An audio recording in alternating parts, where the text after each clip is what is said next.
Chemin des Lobes par Victor Hugo. Demain, des lobes, à l'heure où blanchit la campagne, je partirai. Vois-tu, je sais que tu m'attends. Hi YouTube, how's life in the fast lane? I'm back again on my squawk box on my what I call loony or lunatic patrol. I've been listening to the radio again, very dangerous profession. You know, in the context of this, I would never watch a religious affairs program, anyone, or listen to an overtly religious radio program and then sort of piss on their party. You know, I wouldn't do that because that's what they do. It's unashamed. When it comes to license fee paid public broadcasting, prime time listenership, in this case on the radio, covering a whole range of subjects and not a religious affairs program, I came across another doozy, and I really do suffer for my art. I've taken on Mother Teresa, and now I'm going to do something very, very dangerous and attack at least the devotees of Padre Pio, Saint Padre Pio. Since his death in 1968, he's been canonized. He's a great asset to the Catholic Church. So for any of those who don't know, he was the guy who claimed to have the stigmata problem with his hands, and he would wear gloves, you see, during the rest of the time, and take them off when he was saying mass. So anyway, since he died and his devotees have continued, I came across this story with this deranged lady who has her elderly sister is ill in the hospital. I don't presume this lady herself is a young woman. And she's calling the nation, she's calling, because this speaks to the whole nation at lunchtime, she's calling the nation for help to find a relic of one of Padre Pio's gloves so that she can go in and do something, some voodoo or magic in the hospital to effect a miracle with her sister. I found this a little extraordinary. Just to give you a little taste of the subjects. So as I say, this is not a religious affairs program. It's prime time chat radio, live line, and you know, you can see some of the subjects. Okay, there's one on survey of the Catholic Church, frauds and scams, social welfare, interim. You can see it yourself, tax and wheelchair, stranded on a board Emirates flight, charity, water charges. Yeah, printing costs and blah blah blah, breast reduction, fines for taxi drivers, Miriam, and then, ta-da! Search for Padre Pio's glove. So yes, Padre Pio's glove. So bear with me and just hear a little of this. Liveline on RTE Radio 1 with Lions Gold Blend. From a number of years ago. We'll come back to your calls on that in a moment, but first I want to go to Aideen. Hi Aideen, how are you? Hi there, how are you? Now you'd like us to help you with the process of performing a miracle. That's right, I sent in an email there last night and literally that's what I'm looking for. I'm living in Cork and I have my sister, she's actually in hospital in the CUH in Cork, and she's been pretty ill there for the last couple of months, and she's an avid devotee of Padre Pio. And I had been calling over to her there last week, and it came into my head that I remember hearing that there was a glove or a myth belonging to Padre Pio in Cork, and I thought I'd go online and have a look and see if I could go and find it. And as it happened, the next day my mum rang and she said that she was after getting post in the nursing home, and I said, all right, well, what is it, you know? And she said, well, I'm after getting all this information on Padre Pio.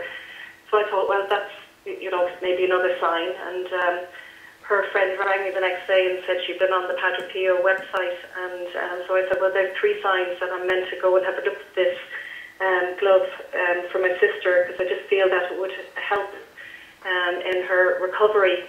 And so I have searched Cork myself as best as I can, and I just thought that maybe if I put it out there and set it on the airwaves, or got yourself to say it for me. It's a relic, Padre Pio glove or a myth that That's right. was or is in existence, you believe? It is in existence. There was a gentleman, he's actually in his 90s now, and he's quite ill, and Mr. Enright, he lived in Monkstown, And I know that he had it, and he had called to hospitals and to people with it throughout the years, and I know that a lot of miracles have happened from it. But he's ill himself, as I said, at the moment, and I know a lot of people have said that he's passed it on to somebody else, but it's for somebody else that I'm trying to track down. So I don't know if any of your listeners know who actually has it, and whether or not I could actually get them to visit the hospital for my sister. And this would mean an awful lot to you and your sister. Oh, absolutely. You know, we've just gone through such a hard time in the last couple of months, and last week was at our all-time low, and I would just love something just to kind of, you know, bring a bit of life back into our lives again, and it would just mean the world to us if we could get somebody to find it for us. Yeah. We pray to Padre Pio, obviously, but any bit of extra help would go a long way. Yeah. And you're looking for anyone with any information on this relic, which was authenticated as being belonged to Padre Pio, and has. That's right. And you've heard stories that it has helped people. I have. There was a girl that I work with, and you know, you don't normally talk about these things with people because it's a very personal thing to talk about spirituality with people. But a girl that I work with said that her father had been extremely ill about 12 years ago, and he had got in contact with the myth. And obviously he's still alive today, and after 12 years. And there's another gentleman I heard that had a bad lump on the back of his neck, and they thought he was going to die, and he came in contact with this myth as well, and he is now healthy and alive. So as I said in my email, miracles happen every day, you know, and I'm just hoping for a little miracle for my sister. Sure. Little love, miracles happen every day. And she says, of course, you know, you don't normally talk about spiritual things. Some mate of hers that she just mentioned to, you don't normally talk about spiritual things, sweetheart, and yet you call the fucking national radio station and tell 500,000 people and embarrass yourself. You see, the whole thing, everyone, I'm not being unfair. I mean, I'm not attacking the fact that obviously her sibling is ill and she wants to help her out and she's worried and whatever. Of course. Don't you think that even an atheist like me, that I haven't had someone that was dying or had died or something like that, and you know, going on national airwaves and talking about fucking Padre Pio's glove. Why not his underpants? Why not his underpants? No, his glove, right? It gets worse. Well, when we put it out there, you know, earlier on the radio, there were one or two people trying to be smart, making fun of the idea that we would be looking for Padre Pio's myth, but I think people listening to you will realise how important it is to you and to your sister. Well, it's very genuine, you know, it's nothing to be laughed at. I mean, no, everybody's, you know, spirituality is their own. It's very important to you, and this is in existence. It is a relic, and this man had it. He passed it on, and you've no idea who took it or who's looking after it or where it is. Okay, and there are so many devotees to Padre Pio in this country. It's huge. Yeah, I mean, every year we have a Padre Pio weekend at Knock Shrine, and it is one of their biggest pilgrimages. Yeah. I became aware of him. My late grandmother was a great devotee to him as well. So from an early age, and a lot of people. Anne stayed with me there, Aideen as well. Aideen, thank you very much. We'll put Aideen in touch with you. Is that okay? That's so fine. She'll call you after. But I just want to bring Anne in there. Hi Anne, how are you? Hello, Damien, how are you? You might be able to help Aideen as well. Yes, I have a small piece of a relic. It is a piece of Padre Pio's vestment. It's about a half-inch square. And I have it, and I'd be absolutely happy to send it to Aideen to pass on to her sister. Oh, thank you so much.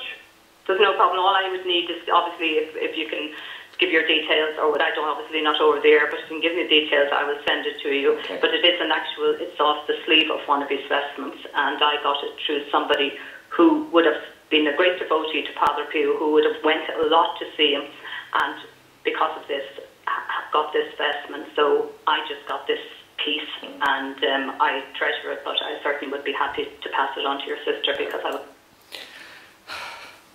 So this lady has a little piece of his vestments. For anyone clergically ignorant, a vestment is the gowns that they wear saying mass. So she's got a little bit of a vestment. So we've got gloves, a little bit of his vestments, still no underpants. It is just amazing, the insanity that is just permitted. Now there is a question of tolerance, everyone. They say to me, Sky, be tolerant. These people are mentally ill. And they are. Because the rejection of, medical science, if her sister gets ill or doesn't get ill, or there was other callers who mentioned so-called recoveries and things like this. Miracles, indeed. It's terrible that medical science never gets the thanks that it deserves for it. Notwithstanding the enormous power of suggestivity and, the placebo effect anyway, on a large scale. It really is depressing in 2012 to go on national radio, as I say, it's not a religious first program, and spout all this utter bollocks about relics and giving people false hope. I just think it's terrible. It's one of those things, sometimes guys, when you watch a video, listen to religious fanatics and you're screaming at the laptop or screaming at the computer. Well, I nearly had laryngitis when I first heard the screaming at the radio. And it's terrible because there's no balance in it. I mean, it wasn't a question to bring on someone to counter this whole phenomenon. But I just think that it's really annoying. And the presenter wasn't the normal presenter, a guy called Damien O Reilly. He sounds like young and trendy, but he is such a religious apologist, it's clear. And he's very sympathetic to all of this kind of shit. Anyway, that's it. We have our fight back. We have our say. Revenge, indeed, through YouTube and other things. Because, just the people to look in the mirror and to listen back what they just said and all the rest of it. Relics and things. And on the theological level, by the way, this thing of, it's very Catholic, isn't it? Praying to Padre Pio. Well, they're not interested, of course, in the scriptures and things. I think Jesus said that no one comes to the Father except through me. Besides other religions, that there is only one God. If you want to pray to anyone, you pray to God or to Jesus in this case, But no, the Catholics need all these intermediaries. If it's not Mary, it's Padre Pio. And if it's not Padre Pio, it's a saint for every occasion and every day of the week. And they genuinely talk to these dead people. If that's not crazy, and the problem in our society today is that it's not seen to be crazy. It's just, it might be a little eccentric. It's not everybody's cup of tea, but leave them out, leave them alone. No, I'm not going to leave them alone. No. I'm not ridiculing the medical situation. I'm attacking that kind of madness. There we are. Thanks for watching, everyone. See you next time. I find another good story. Bye-bye.